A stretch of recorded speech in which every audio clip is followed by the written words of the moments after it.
limpahin kami dengan hadiah-Mu. Pulihkan jamaah sekeluarga Yesus.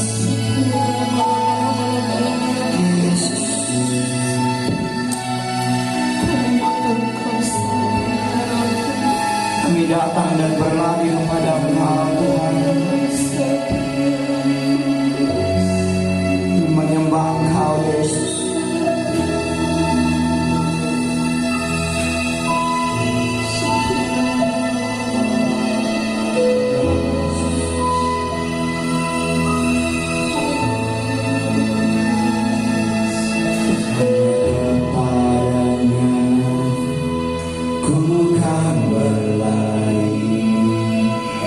Saat ku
Sebentar kami mau menyembah Engkau, bersorak-sorai bersama berlaksa-laksa malaikat-Mu Tuhan, bersama seluruh jemaat-Mu di seluruh dunia ini Tuhan Yesus.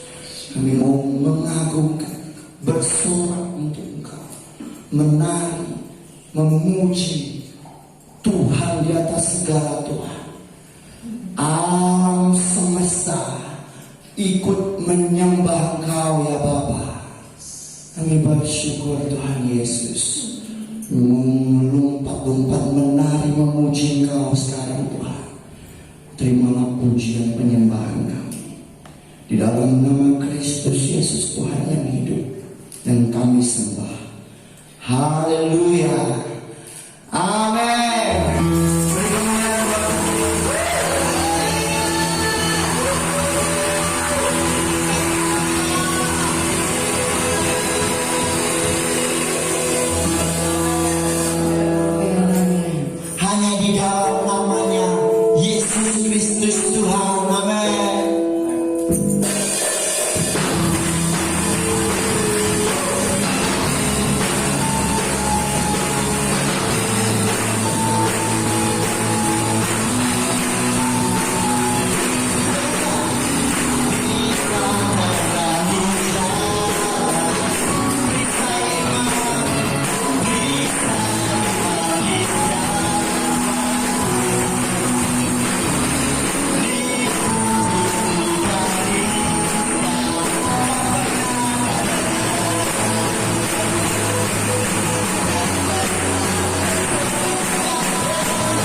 Kami buka hati kami, Roh Kudus, menyerahkan semuanya dalam tangan-Mu.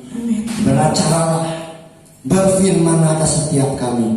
Kami siap menerima firman-Mu dalam nama Kristus Yesus Tuhan. Haleluya. Amin. Amin. Dalam pertolongan Tuhan, kami akan disegarkan dan dibentuk oleh firman-Mu. Roh Kudus, kami mohon menghidupkan semua berita untuk kami, Tuhan, dibentuk dan dibaharui.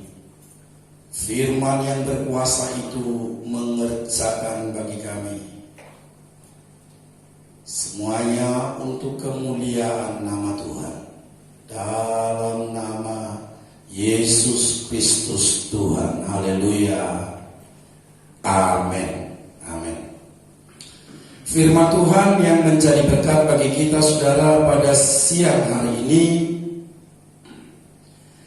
adalah dari Injil Matius pasal yang ke-21. Kita akan membaca dulu Matius pasal 21 ayat yang ke-12 sampai dengan ayat yang ke-17. Demikian firman Tuhan. Kopnya di sana, Yesus menyucikan bait Allah.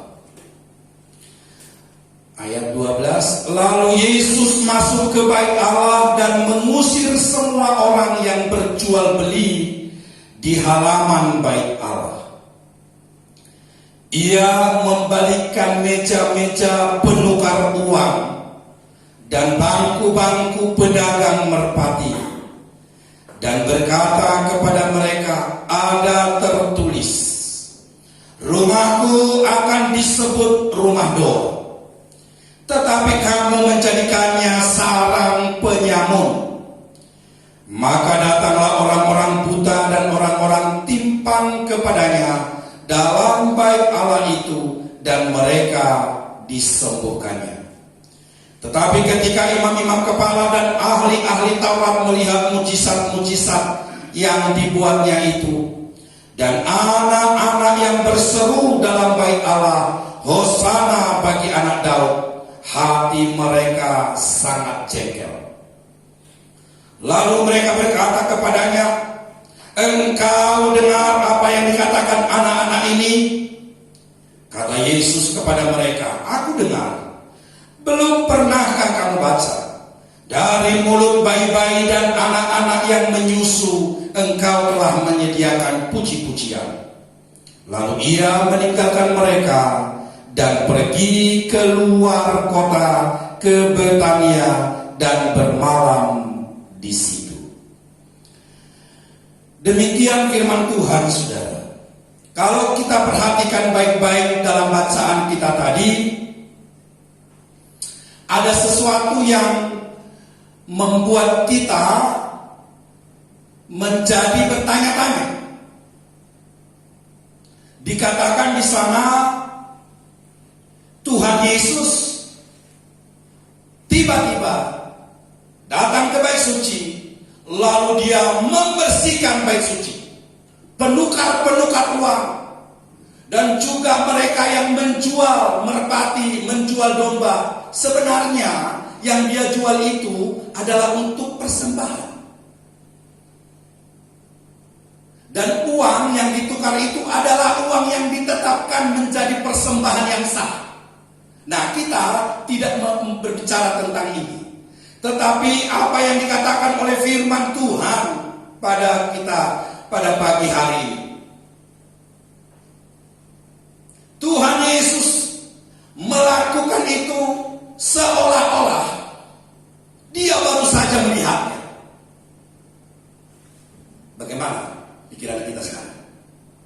Apakah Tuhan Yesus baru melihat, loh, ini di depan bait suci kok do penukar duit, loh, kok do jualan-jualan, oh embek, jualan-jualan merpati, ini maksudnya apa ini? Apakah seperti itu? Tentu tidak. Itu yang menjual, yang menukar menukar duit, yang menjual kambing domba, yang menjual merpati dan lain sebagainya, itu sudah berlangsung begitu lama. Dan Tuhan Yesus sejak masa kecilnya dia sudah dibawa ke bait suci dan dia sudah menyaksikan fenomena itu. Dia melihat mereka beraktivitas di sana. Tetapi lihat, kalau kita baca ayat ini seolah-olah Tuhan Yesus baru menyaksikannya. Saudara, apa yang terjadi? Kalau kita perhatikan apa yang terjadi itu sesungguhnya, dengar baik-baik. Ini terjadi ketika Tuhan Yesus selesai melaksanakan sesuatu yang penting di puncak daripada pelayanannya. Apa itu? Dia menggenapi nubuat para nabi. Dia katakan, itu ada keledai yang tertambat, ambil bawa ke sini. Lalu dia naik di atas keledai itu, dan tentu mungkin kita berpikir, ini apa-apaan ini? Tetapi sesungguhnya itu adalah tanda seorang raja. Dia mengumumkan ke seluruh dunia bahwa dia adalah raja yang berjalan menuju Yerusalem. Orang-orang, bahkan seluruh orang, lautan manusia yang ada di jalan-jalan, semuanya firman Tuhan katakan, mereka bersorak-sorak, Hosana bagi anak Daud. Diberkatilah engkau yang datang dalam nama Tuhan. Artinya Tuhan Yesus pada waktu itu mengumumkan kerajaannya. Tuhan Yesus mau mengatakan, kerajaanku, kerajaan sorga kini hadir. Itu adalah rentetan peristiwa.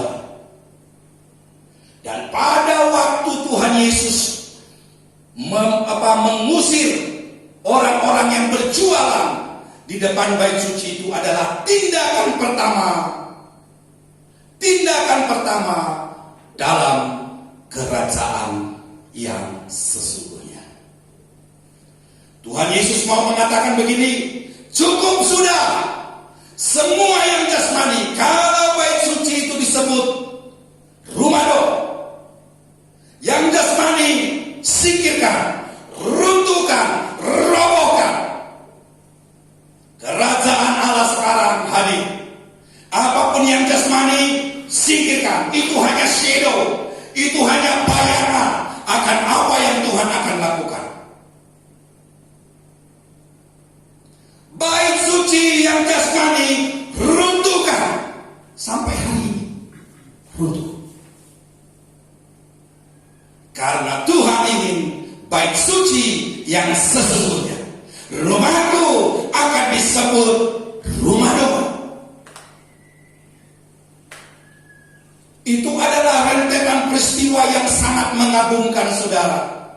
Hal yang pertama yang Tuhan lakukan di sana. Dan kalau kita perhatikan dalam bacaan kita tadi, di sana sebenarnya adalah hal yang sangat sempurna. Lihat. Sekalipun Tuhan Yesus sudah menyaksikan itu sejak masa kecilnya, sekalipun Tuhan Yesus setiap saat dia datang ke bait suci, hatinya hatinya tidak tenang melihat semua peristiwa yang ada. Tapi dia katakan, waktuku belum tiba.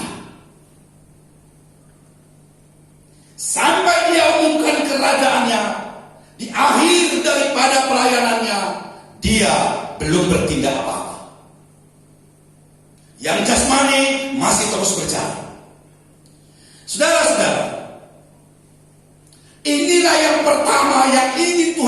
katakan kepada kita siang hari ini, bertindak dalam ketepatan waktu Tuhan. Tuhan punya rencana, Tuhan punya pola, Tuhan punya waktu, dan waktu itu adalah waktu yang tepat dalam situasi yang tepat. Lah masalahnya adalah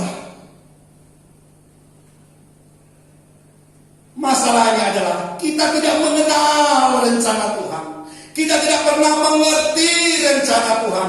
Kita tidak pernah memahami apa yang Tuhan siapkan bagi kita sebagai destiny kita. Kita tidak bisa mengerti. Kita tidak bisa memahami bagaimana kita akan mencapai. Waktu Tuhan adalah waktu yang sempurna. Nah, sekarang mari kita lihat dulu satu pembacaan dari kitab Mazmur pasal yang ke-105. Mazmur yang 105 ayat 16 sampai dengan ayat yang ke-19. Di sana dikatakan begini: ketika ia mendatangkan kelaparan ke atas negeri itu dan menghancurkan seluruh persediaan makanan, diutusnyalah seorang mendahului mereka, Yusuf yang dijual menjadi budak. Mereka mengimpit kakinya dengan belenggu, lehernya masuk ke dalam besi, sampai saat firman-Nya sudah genap dan janji Tuhan membenarkannya. Perhatikan baik-baik yang terjadi dalam kehidupan Yusuf. Tuhan punya timing yang tepat. Dia harus menjalani semuanya itu. Anda mungkin menginginkan Anda menjadi seperti Yusuf, tapi apakah Anda bisa meminum anggur atau meminum cawan atau menghadapi penderitaan yang akan dialaminya? Tuhan mengenal kita. Tuhan membentuk Yusuf sejak masa kecilnya dan sampai dia betul-betul kuat menghadapi sesuatu. Dan masalah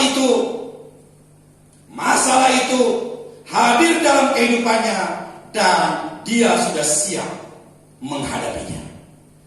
Dan ingat, waktu yang Tuhan berikan kepada Yusuf itu, langkah-langkahnya begitu tepat. Begitu tepat.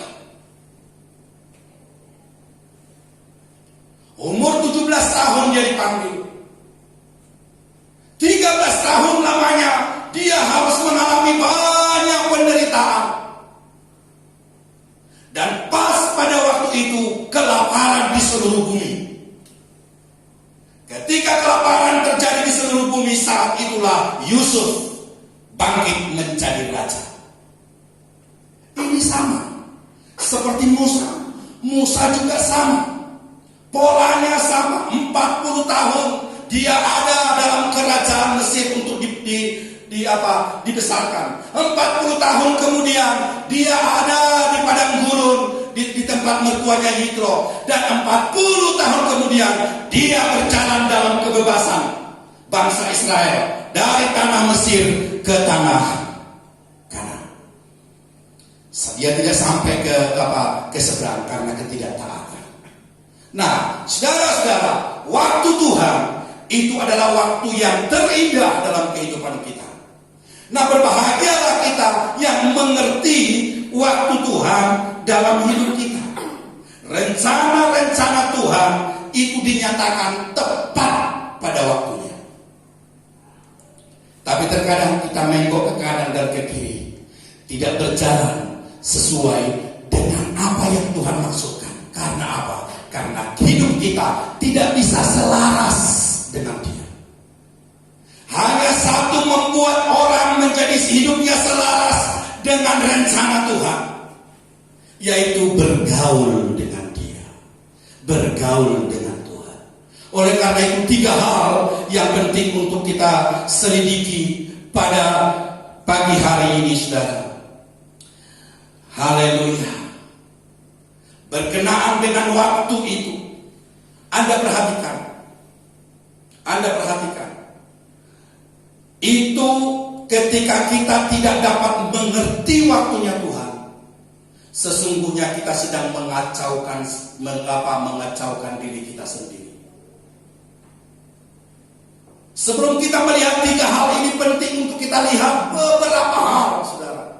Saya ingin mengajak kita untuk melihat kehidupannya seorang yang tidak mengerti waktunya Tuhan, dia menjadi habis hancur, berantakan, yaitu kehidupannya Saul. Dalam 1 Samuel 13 ayat 5 sampai dengan ayat yang ke-14.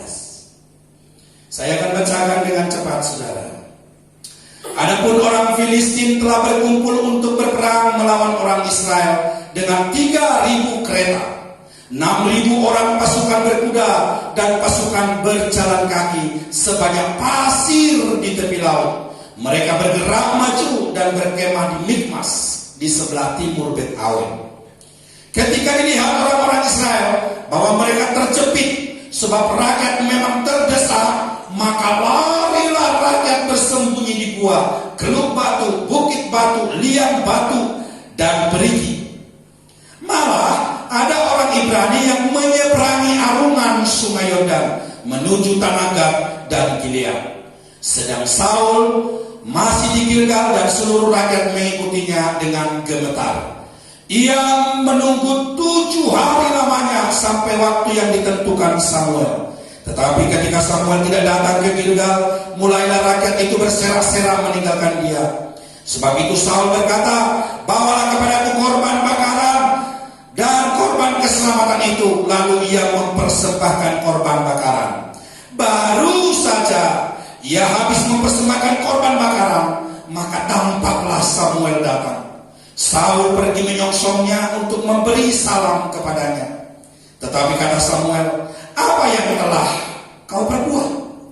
Jawab Saul, karena aku melihat rakyat itu berserak-serak meninggalkan aku, dan engkau tidak datang pada waktu yang telah ditentukan. Padahal orang Filistin telah berkumpul di Mikmas. Maka pikirku, sebentar lagi orang Filistin akan menyerang aku di Gilgal. Padahal aku belum memohonkan belas kasihan Tuhan. Sebab itu aku memberanikan diri lalu mempersembahkan korban bakaran. Kata Samuel kepada Saul, perbuatanmu itu bodoh. Engkau tidak mengikuti perintah Tuhan Allahmu yang diperintahkannya kepadamu. Sebab sedianya Tuhan mengokohkan kerajaanmu atas orang Israel untuk selama-lamanya. Tetapi sekarang kerajaanmu tidak akan tetap. Tuhan telah memilih seorang yang berkenan di hatinya, dan Tuhan telah menunjuk dia menjadi raja atas umatnya, karena engkau tidak mengikuti apa yang diperintahkan Tuhan kepadamu. Perhatikan, peristiwa yang tragis terjadi kepada Saul. Sebenarnya Tuhan ingin mengokohkan kerajaan Saul sampai selama-lamanya. Tetapi karena dia tidak mengerti waktunya Tuhan, dia tidak mau taat kepada waktunya Tuhan, dia menjadi kehilangan kerajaan itu. Kehilangan kerajaan itu. Saudara-saudara, penting untuk kita memahami waktu Tuhan. Dan tidak ada yang lain untuk kita bisa mengerti itu kecuali kita bergaul dengan Tuhan. Inilah yang pertama yang menjadi berkat bagi kita. Bagaimana hidup kita menjadi berjalan sesuai dengan rencana Tuhan untuk mencapai apa yang Tuhan sudah siapkan bagi kita. Tuhan punya rencana, dan kalau kita turut rencana itu, kita akan berhasil. Kita akan dibawa terbang membubung tinggi. Dan untuk kita bisa mencapai itu, tidak ada jalan lain kecuali bergaul erat dengan Tuhan. Inilah yang pertama, saudara. Dan yang kedua, kalau kita perhatikan bacaan kita di awal dalam Matius 21 tadi, di sana dikatakan bahwa para murid-murid, para orang-orang yang di sana menjadi marah. Imam-imam kepala dan ahli-ahli Taurat melihat mujizat, melihat apa yang ada pada waktu itu, mereka menjadi jengkel. Apalagi mereka berpikir bahwa seluruh dunia sudah menyembah orang ini. Mereka sangat jengkel. Lalu mereka mempermasalahkan sesuatu kepada Tuhan. Coba lihat, orang-orang sudah berseru-seru. Lalu apa kata Tuhan Yesus di situ? Kata Yesus kepada mereka, "Aku dengar, belum pernahkah kamu baca?" Saudara-saudara, untuk kita bisa menangkap destiny atau untuk kita bisa menyelaraskan hidup kita dengan rencana Tuhan, hal yang kedua, setelah kita mengerti waktunya Tuhan, hal yang kedua adalah belajar. Belajar itu sangat penting. Tuhan Yesus mengatakan, belum pernahkah engkau membaca? Bagaimana kita bisa mengenal atau mengerti rencana Tuhan? Hidup kita hanya kita habiskan untuk hal-hal yang sia-sia. Kalau main game dari pagi sampai malam, kalau ngutak-ngutik HP dari pagi sampai malam, kalau mengeluarkan statement itu hal-hal yang itu masalahnya adalah kita melakukan sesuatu yang sia-sia. Perhatikan baik-baik. Kenapa tidak kita gunakan waktu itu untuk mendengar? Begitu banyak orang-orang yang sudah menyampaikan firman Tuhan lewat media sosial ini, lewat YouTube. Mungkin kalau engkau tidak punya kuota, engkau hanya butuh uang 2.000 atau 3.000 rupiah, pergi minum kopi sana yang sudah punya wifi, buka HP-mu, dengar khotbah di sana, daripada menghabiskan waktu untuk yang tidak perlu. Dengarkan firman Tuhan. Kenapa kita begitu banyak meluangkan waktu untuk yang lain-lain? Kita tidak bisa membaca firman Tuhan, mendengar firman Tuhan, membaca firman Tuhan yang terus-menerus, itu akan membuat kita kuat di dalam Tuhan. Saya mau memberikan sesuatu. Saudara, saya sangat ngeri kalau melihat beberapa statement yang ada di dalam media sosial. Beberapa orang mengatakan begini, lihat, murid-murid itu adalah murid-murid yang bodoh. Mereka hanya pencala ikan. Halo, kalian tahu kan murid itu bagaimana? Murid-murid itu, kalau saya pribadi memberikan gelar kepada mereka adalah gelar doktor. Anda kuliah berapa jam satu hari? Satu mata kuliah berapa menit? 100 menit paling. Berapa SKS itu? Satu hari. Murid-murid itu berapa lama mereka belajar? Dari sang guru yang ajaib, 24 jam, 3,5 tahun. Kalau ini menjadi kuliah padat, belajar mengajar dan juga praktek langsung di lapangan. Bukan hanya belajar, bukan hanya praktek, tetapi mulai berjalan dalam apa yang dipelajari, apa yang dipraktekkan itu. Mereka turut dengan fenomena yang ditimbulkan oleh semua kejadian-kejadian itu selama 24 jam. Kita tidak tahu berapa jam mereka tidur. Tapi kita buat saja paling tidak 12 sampai 14 jam setiap hari. Cara makan, cara minum, cara ini semua secara detail diajari oleh Tuhan Yesus 3,5 tahun. Dan itu bukan S1, bukan S2, tapi saya yakin itu adalah S3. Dan ini adalah orang-orang yang diberikan kuasa oleh Roh Kudus untuk bertindak maksimal menjadi seorang profesor-profesor. Bagaimana kita akan mengatakan mau menangkap isi hati Tuhan, dengar khotbah saja malas, membaca firman Tuhan saja malas, mengarahkan hati kita kepada Tuhan malas? Bagaimana mungkin? Kita lebih suka dengan kita lebih bangga dengan semua yang duniawi. Memang kita harus bekerja, kita harus sekolah, tetapi seharusnya semuanya itu mendukung kegerakan yang Tuhan ingin lakukan dalam hidup kita. Yang kedua, belajar, mendengar, membaca, bertindak. Itu akan mencapai, itu akan membuat kita mengerti menangkap apa yang Tuhan sudah rencanakan dalam hidup kita, saudara. Haleluya.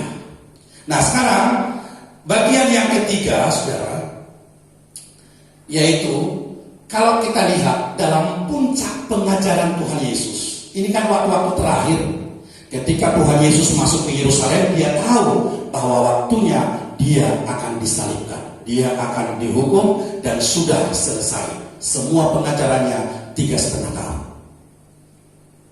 Nah, di dalam puncak pengajarannya itu, dia memberitahukan kegenapan dari semua rencana Tuhan dalam hidupmu adalah kamu dibawa kepada satu pengertian.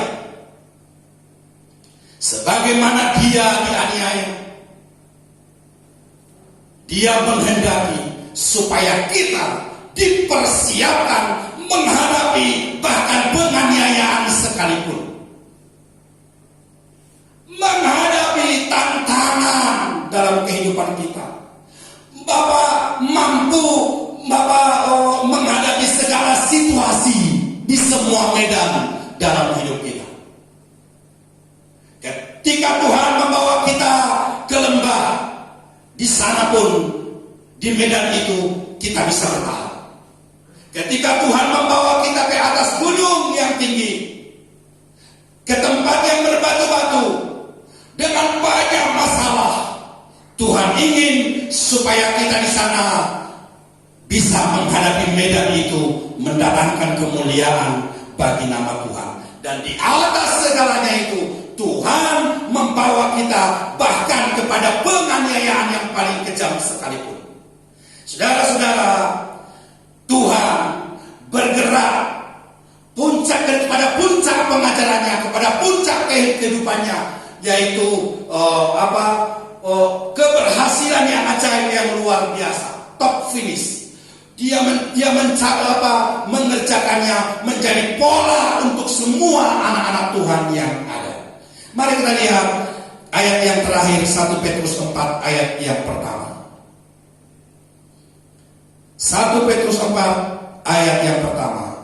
Jadi karena Kristus telah menderita penderitaan badani, kamu pun harus juga mempersenjatai dirimu dengan pikiran yang demikian. Ya, mempersenjatai dirimu dengan pikiran yang demikian. Karena barang siapa telah menderita penderitaan badani, ia telah berhenti berbuat dosa.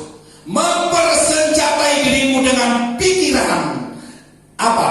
Pikiran penderitaan badani. Wah, saya belum bisa mengerti. Ada satu langkah yang paling cepat untuk kamu bisa mengerti penderitaan badani. Mungkin kamu belum mengalami aniaya selama ini. Hanya sekedar mungkin diomongi orang, dijelek-jelekkan orang, dan lain sebagainya, dan kamu kuat. Tapi Tuhan ingin kamu lebih lagi. Maka apa yang akan kamu lakukan? Kalau kamu mau ingin masuk dalam penderitaan badani itu secepatnya hari ini bisa. Apa itu? Mulailah berpuasa. Kamu akan berhadapkan ke sana. Mulailah berpuasa. Nah, itu adalah salah satu. Dan di situ Tuhan akan melakukan, akan mencurahkan sesuatu yang ajaib yang tidak engkau sadari.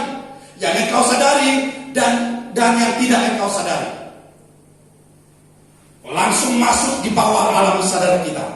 Nah, perhatikan. Apa yang dilakukan oleh Tuhan Yesus? Di puncak dari semuanya, Dia mengatakan kasih di atas semuanya. Kasih di atas waktu, kasih di atas pengajaran atau pembelajaran, kasih di atas semuanya. Dia berikan tubuhnya untuk dipecah-pecahkan, darahnya Dia curahkan. Itu adalah puncak dari semua pekerjaan Tuhan. Seperti atau menggenapi apa yang diderita oleh Habel ketika dia dibunuh oleh Kain. Darahnya mengalir ke bumi dan darah itu berteriak kepada Tuhan. Persembahan yang Tuhan terima, persembahan yang Tuhan perkenankan, persembahan yang datang dari segenap isi hati. Itulah persembahan yang diberikan oleh Tuhan Yesus. Dirinya sendiri Dia bertindak sebagai imam. Dia bertindak sebagai imam sebab tidak ada imam yang bisa melakukannya. Dan Dia mengorbankan dirinya sendiri. Persembahan yang berkenan kepada Tuhan seperti persembahannya Habel. Dan oleh karena iri hati, Dia dibunuh oleh para imam dan ahli-ahli Taurat. Darahnya dicurahkan, dan darah itulah yang berteriak kepada Bapa, membuka semua tirai, membuka jalan kepada Bapa. Oleh karena itu, di dalam darah itu perdamaian yang sejati antara kita dengan Tuhan. Maka persiapkanlah diri kita, siap menderita, siap di segala medan, dan Tuhan ingin kita mencapai destiny kita. Satu persatu rencana Tuhan digenapi dalam kehidupan kita dengan waktunya Tuhan, dengan pengajaran Tuhan, dan dengan pengetahuan yang benar. Akan puncak dari segala sesuatunya adalah mengasihi. Puji Tuhan, mari kita berdoa. Terima kasih untuk pengajaran pada pagi siang hari ini Tuhan. Buat kami mengerti. Dan setiap orang yang mendengar ini mengerti. Berkat-Mu atas umat-Mu. Berkati semua jemaat Bunga Bakung yang tua-tua, yang muda, dimanapun mereka berada. Tuhan memberkati mereka. Mereka yang sudah pulang sekarang ke kampungnya, Tuhan memberkati. Berkati gereja-Mu, gereja penyebaran Injil di seluruh Nusantara ini. Berkati juga Tuhan gereja-gereja-Mu di seluruh dunia ini.